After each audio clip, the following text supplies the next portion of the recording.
Hello, everybody.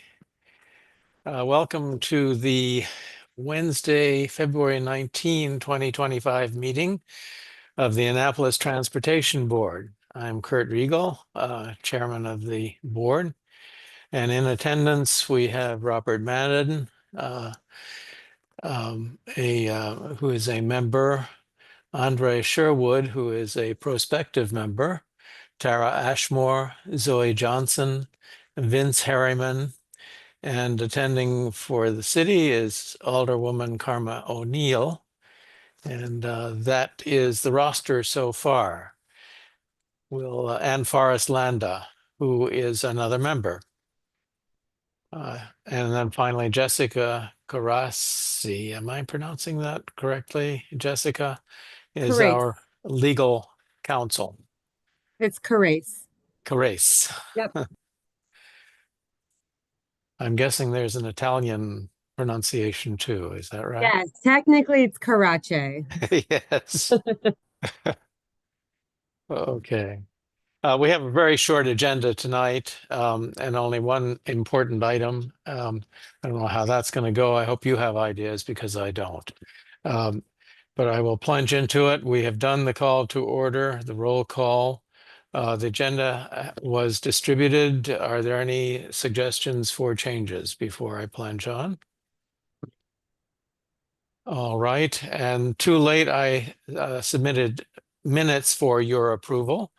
You may not have read them yet, and so I will postpone approval of the minutes. You have them in your email, and if you can glance at them, and later in the meeting, I will take a motion to vote on accepting the minutes for January here at this meeting. Kurt, I did Yes. distribute them to everyone in late last month, so they may have had sufficient time. I don't know whether you want to consider that. All right. That's well, let's make a run at it now. If there are objections, we can move it to later in the agenda. Is there anyone who is not prepared to vote now on approving the minutes of the last meeting, the January meeting? Kurt, what is the protocol? I didn't participate in the last meeting, so I wasn't sure about the Robert's Rules of Order with regard to approving minutes for a meeting you didn't participate in.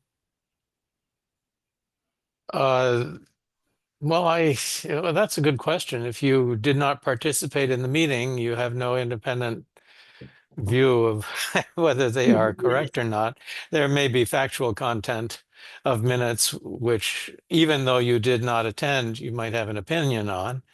And I guess I would. Well, Robert, I'll just abstain from this vote then. All right.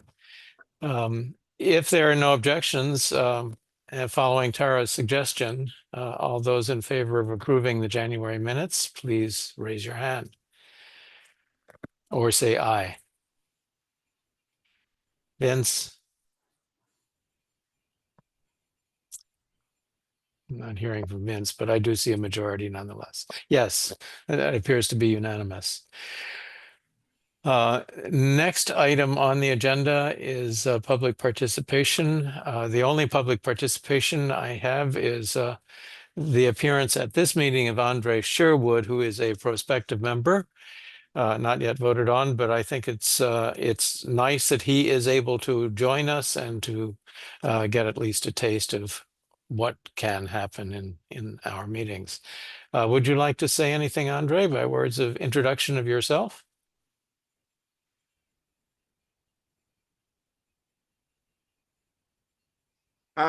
Nothing much to say. I live here in the Ward 5 area.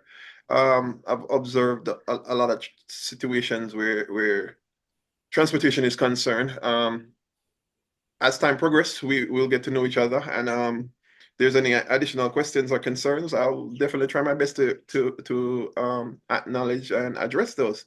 Currently, the only thing I would say, and I observed, and my daughter was inflicting that I should say something tonight. I don't know if it's even appropriate, but I'm gonna go for it. It's on our Forest Drive. I guess it's basically most of Annapolis anyway. It was related to the snow, and the cleaning of the roads were fantastic, but the sidewalks were left bare, and as a result, most of the kids were had to walk in the streets on sometimes. So if there is somewhere we can coordinate something for that would be one of my biggest things right now. I made a remark in a prior meeting on that subject that not only were sidewalks sometimes not cleared, there were many situations where snowplows removed the snow from the street and put them on the sidewalks, Yeah. which is sort of adding So- insult to injury. So unfortunately, some of our drivers are a little Speedy Gonzalez, and sometimes when I'm taking my daughter to school, it was just hard to watch the kids walking because they don't really have transportation, especially the ones that are local. They aren't really busting, so they were walking in the street to get to their location, and that was a little. But Yeah. so if we could be a little bit more, or figure out a way where once the streets are being cleaned, and just everything gets cleaned at one time, it would be. Thanks. Yep. I have learned, correct me if I'm wrong, but I think you bring something nobody else brings to the board, and that is expertise in Caribbean cuisine. I think I got it from Karma or somebody else. She can tell you everything about it. She's been eating or dining wherever I am available on many occasions. So yeah, Okay, thanks so much. have a good one. I remember in the January meeting that Alderwoman O'Neill pointed out that we should report people that do not clean their sidewalks, that it's a city rule that they have to clean their sidewalks off. Indeed. So report them if you see them that they're not shoveling. All right. The next item on the agenda is a report from Alderwoman Carmen O'Neill, if she has anything to say. Hi there. Sorry, I've Ah. been having you on mute because I was driving Oh, and then my dog was greeting me crazily. And I'm trying to find my video. so you're in a car right now?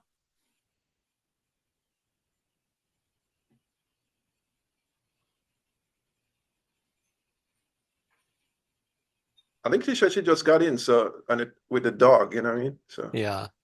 I think she's trying to find. Oh, there we go.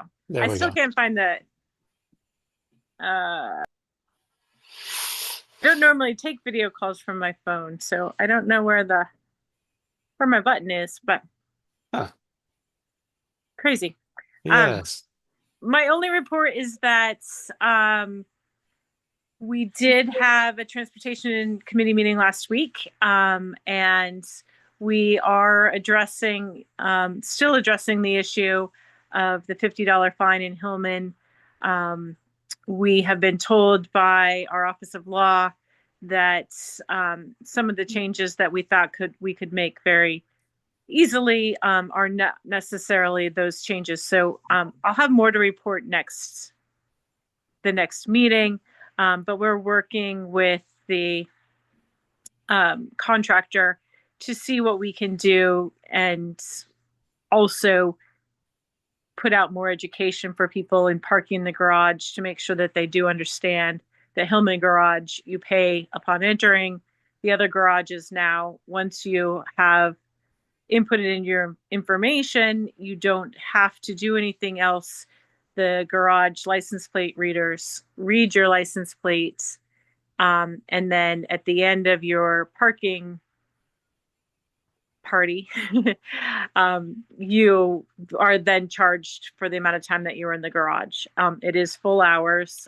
So that will hopefully be better communicated to more people as we continue. One of the complaints that I had was that people thought all the garages went to that same new, better system. And Hillman is still in the system where you select how long you're going to be there and pay for that amount of time. So unfortunately, we're still working on that part. There's a couple of pieces of legislation going through. I know that you guys talked, I believe we're given the tow truck legislation. Is that correct? I don't think so. It'll probably come for your next meeting then.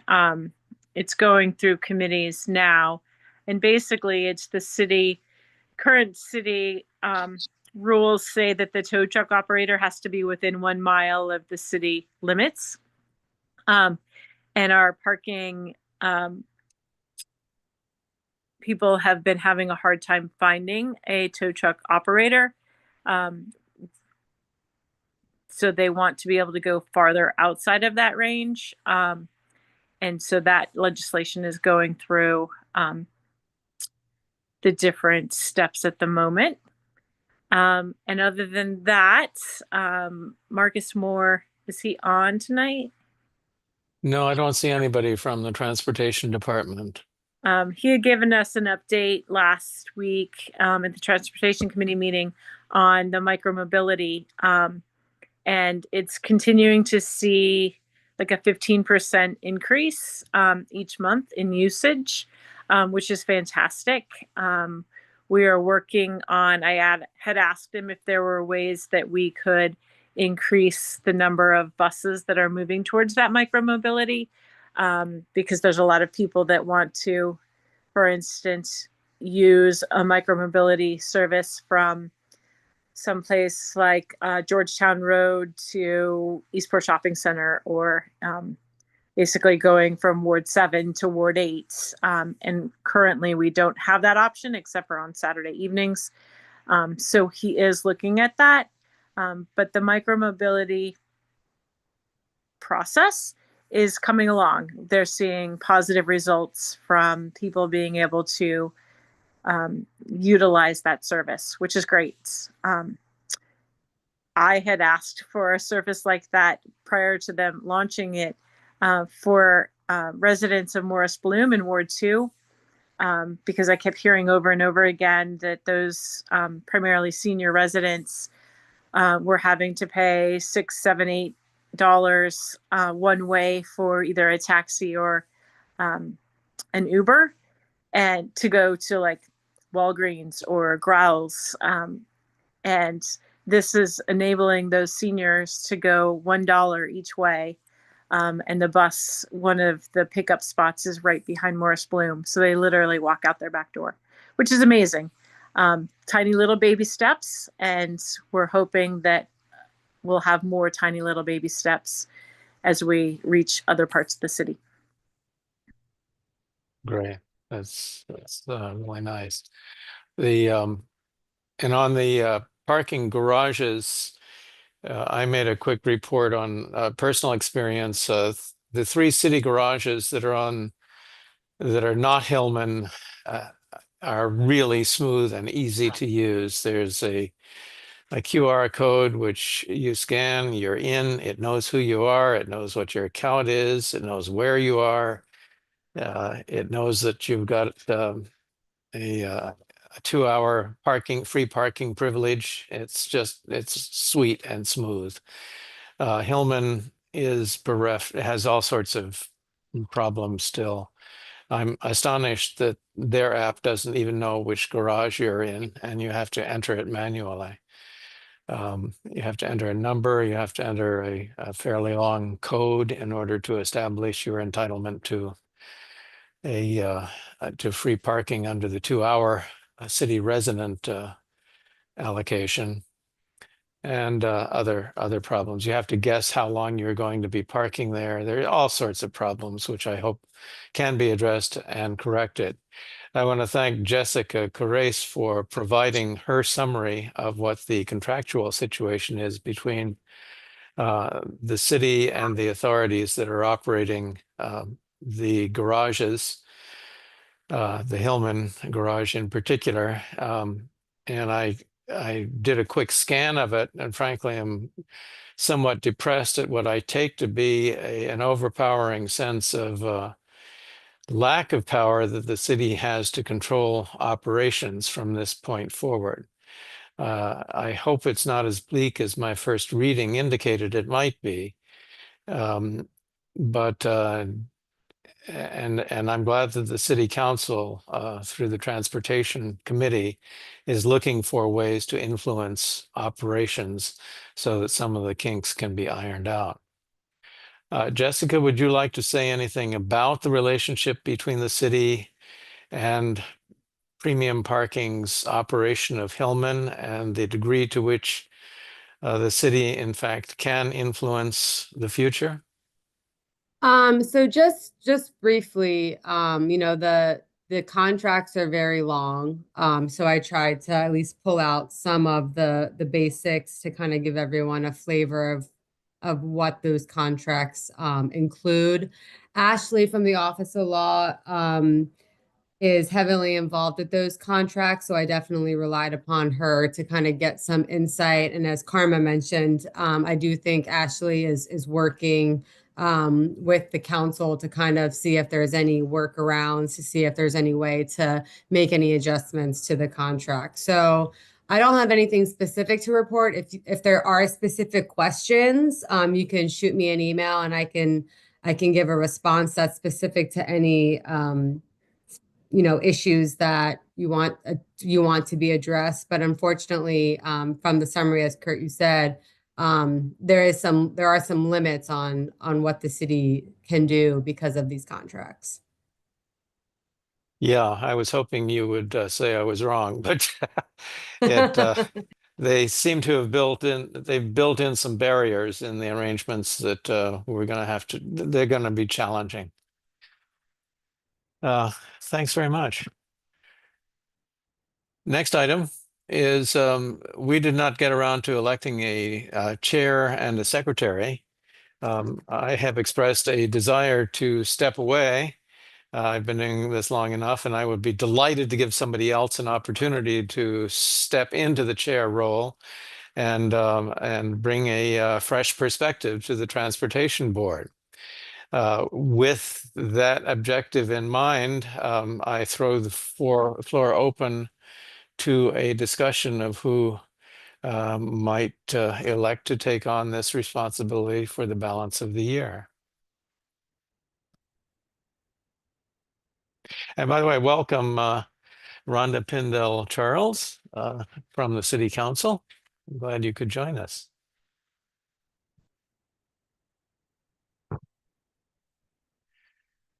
Just to remind you, I am currently the chair, have been for several years, and Tara Ashmore has been serving us amazingly well in taking on the minutes role. What seems to be a thankless task. Yes. but no Yeah, one well, wants. thank you. So it's not thankless. Are we allowed to vote people that aren't here, Kurt? Sure, that's their punishment. So we essentially need a chairman, a vice, and a secretary. Hmm. There is no vice in the bylaws that I'm aware of. Oh, maybe there is. Well, what was Tom Schock before? Yes, I looked at the bylaws and did not. Let's assume it's there, even though I haven't looked at it for a while. We can create one ad hoc if it doesn't exist normally. But yes, we might as well do that. A chair, a vice chair, and a secretary. And am I wrong to suppose that Zoe would remove herself because of relationship with the USNA, and same with Taylor on SJC? In my opinion, that's up to them, but there is no bar to full participation in all of its dimensions by every member of this board, including those that come from the Naval Academy and St. John's. If they have self-imposed limitations, that's their business, but I don't see any limitations that the city itself imposes. Yeah, Tara, that's a good question.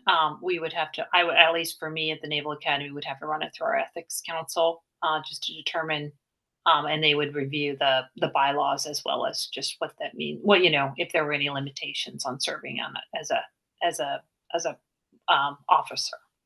Yeah.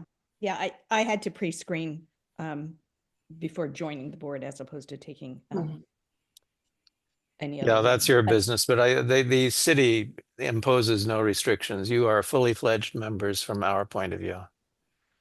And so if one were foolish enough to step up for this, to relieve you, do you think between Forrest, Landa, and Hugh, with their bright young ideas, do you think one of them would step up to take the second seat? And perhaps then the other one could be secretary, unless somebody else on this call wants to take that. Vince, you've been around a long time. I don't know if you're interested. I don't think Beth is. I'm happy to speak to that. Thank you. Yeah, of course. Yeah. So I have been on this board very long. If I suppose a lot of you don't really know me, I'm a bar manager downtown at McGarvey's. I've been there about 4 years now. I wasn't able to make last month, and I currently work a second job part-time at the Severn School up in Severna Park. So my days are pretty filled right now. It would be tough for me to take on an officer role. It's not something I'm not interested in personally. I enjoy responsibility. I enjoy learning.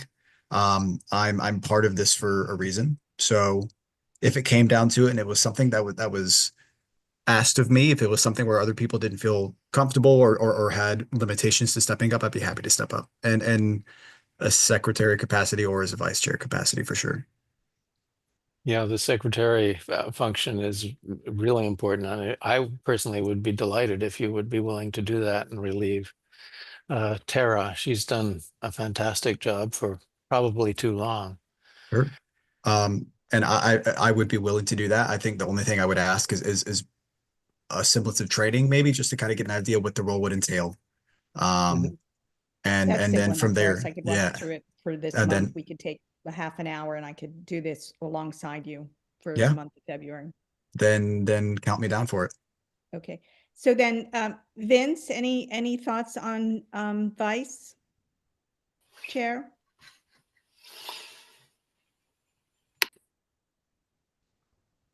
Hi, There you are. hi, everybody. I'm sorry. I'm in the middle of repairing my washing machine, among other things. Sure, I would be open to nomination. Thank you. And Robert, are you, since you're the newest one, I just went to Vince first. If we had a slate where I stepped up for chair, Vince took vice and Forrest was secretary, do you have any objections to that? Does anybody have any objections to that? I have no objections to that. I don't know why I'm doing this, Kurt. I don't know why I'm doing this, but Well, I'm okay. delighted. I'm delighted. And I'm assuming that the same thing would go, you and I could talk about the agenda for the year and laying that out. Sure. All right, I think you have a slate. All right. Let me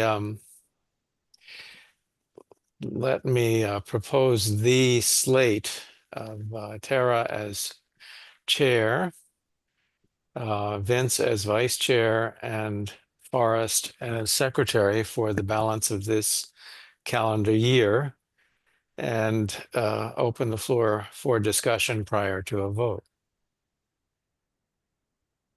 Forgive my ignorance, but Kurt, you're stepping down, but are you stepping away? No, I'll be here. Oh, okay. I'll be here annoying everybody. All right, good.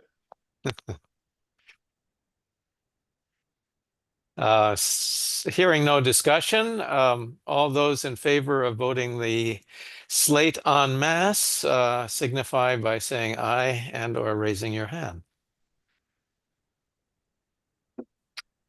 Thank you so much.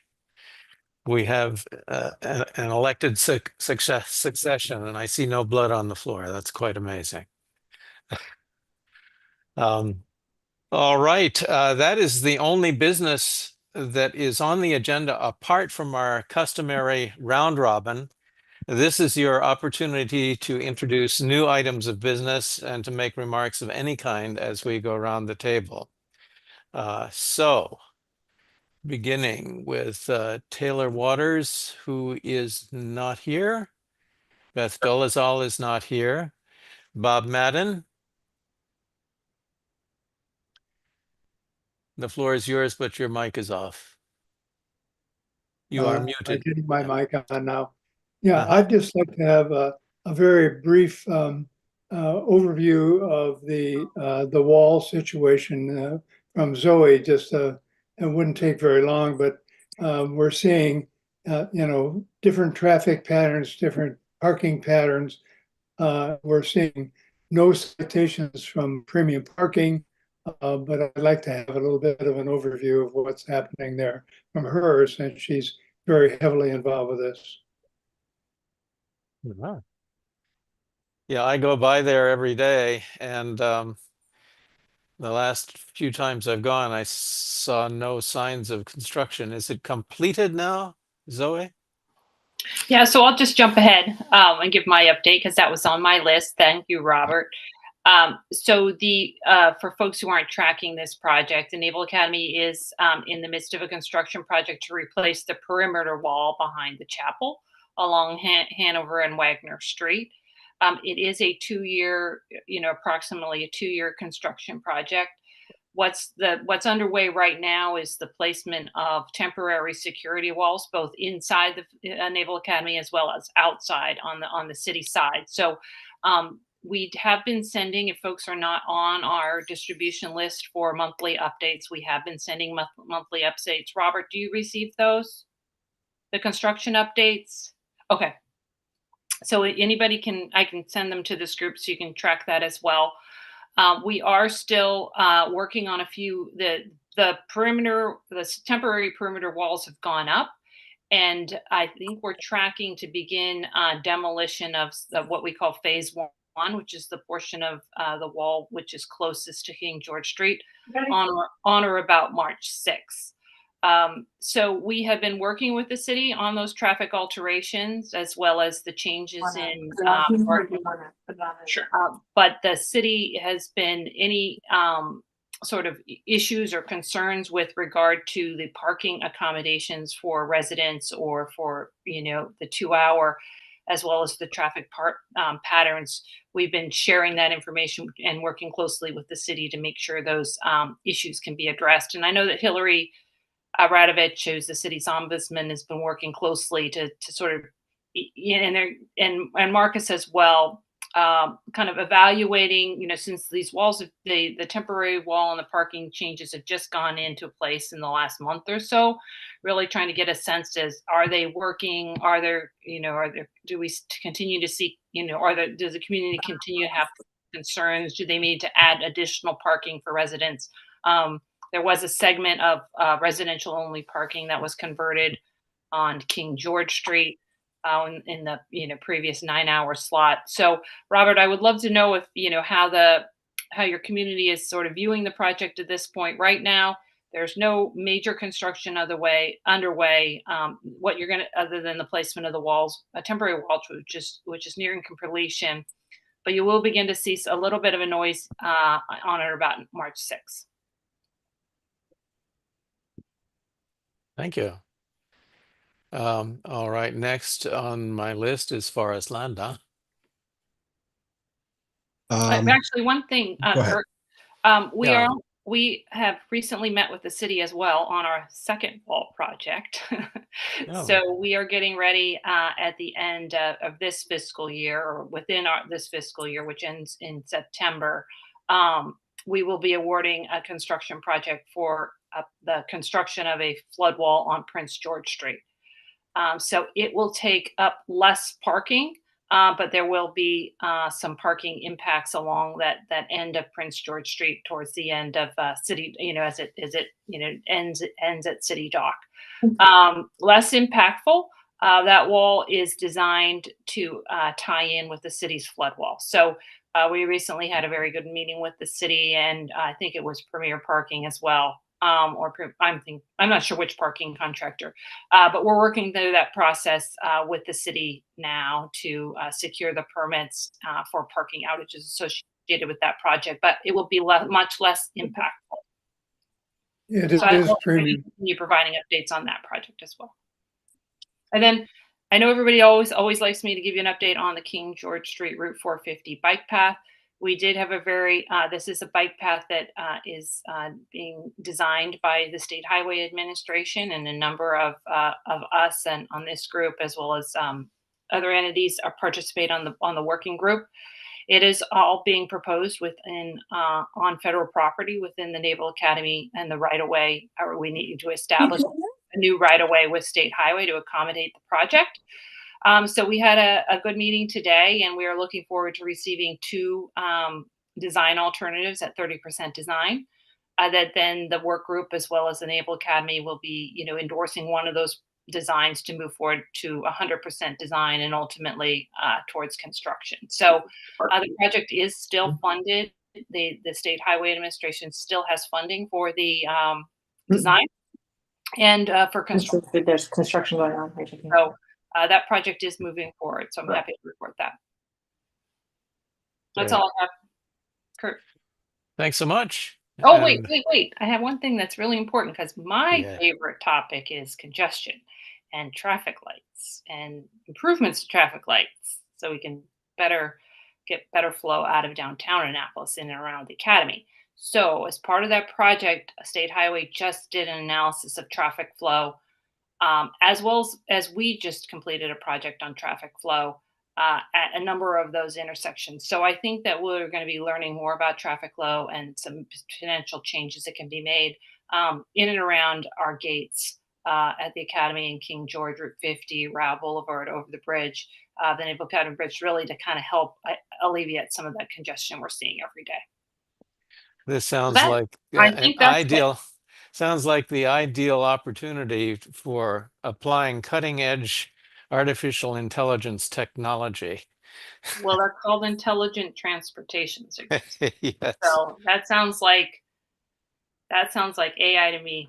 Yeah, it does. I mean, you got a series of interacting traffic lights and who knows what else, and it's more than even the human brain can handle, I'm guessing, during periods of peak congestion. Thanks so much, Zoe. Forrest Landa. Yeah, I'm actually really excited to hear Zoe talk about traffic lights in downtown and just in general in Annapolis. I think there maybe are a lot of little quality of life changes we could make to the driving experience in Annapolis. But I think maybe it's not anything I'll bring up specifically now. I'll take some time over the next month, and when we reconvene next month, I'll have some more specifics to talk about. But there are we have all these really great big projects we're working on, and the things we talk about when it comes to parking downtown are very important. But I feel like during my driving time and when I navigate the city going down Forest Drive, dealing with the bottleneck that tends to be during rush hour, there's just little things I'm sure we could just discuss as a group. So I'll bring those up next time. Thank you, Forrest. The Ward 5 has had a representative for a couple of years on paper, but in fact, that person has never participated. And so I am delighted that Andre Sherwood from Ward 5 may step in and fill that slot so that Ward 5 is finally well represented. David DeQuincio is not here tonight. Edward Bergman is not here. Zoe just spoke. Tara? I don't know if anybody saw, but there is a wonderful obit on a guy named Donald Shoup, who spent his many years working on parking, and he apparently is quite well known for him. I didn't know the name, but I found reading the obit quite interesting, and so I bring it to your attention. His name is Donald Shoup, S-H-O-U-P. And, very much the urban planner, and we have heard from some of our partners on the city side talk about the unnecessary requirements where different buildings are forced to have certain numbers of parking spaces, and how that leads to a diminished walk of life and walkable city. And I think a lot of those thoughts come from this man, Donald Shoup, and all of his academic work. So I would just point that out. It's a very interesting read, and certainly he would be a resource if we ever wanted to challenge certain parking misconceptions. Is there a link to the obit and his I work? just somewhere? Googled Donald Shoup and it's New York Times, but I could try Uh-huh. sending it to you, Kurt. I don't know Uh, if you've got a New York Times. Yeah, if you could just send it around, it would be great. Sure, that was Um, interesting. yeah. Well, thanks so much. That's it. I'm the last one on the list, and I don't have any further, except to thank you all for all of the work that you have done and our participation so far. My congratulations to the new slate of a chair, vice chair, and secretary, and I will be here bothering you through the balance of the year. Thanks so Thanks to much, you, everybody. Kurt, thanks to you. You've done a great job. I appreciate all you've done. Thanks. Thank you. Well, good night, everybody. Good Good night, night, Kurt. thank you.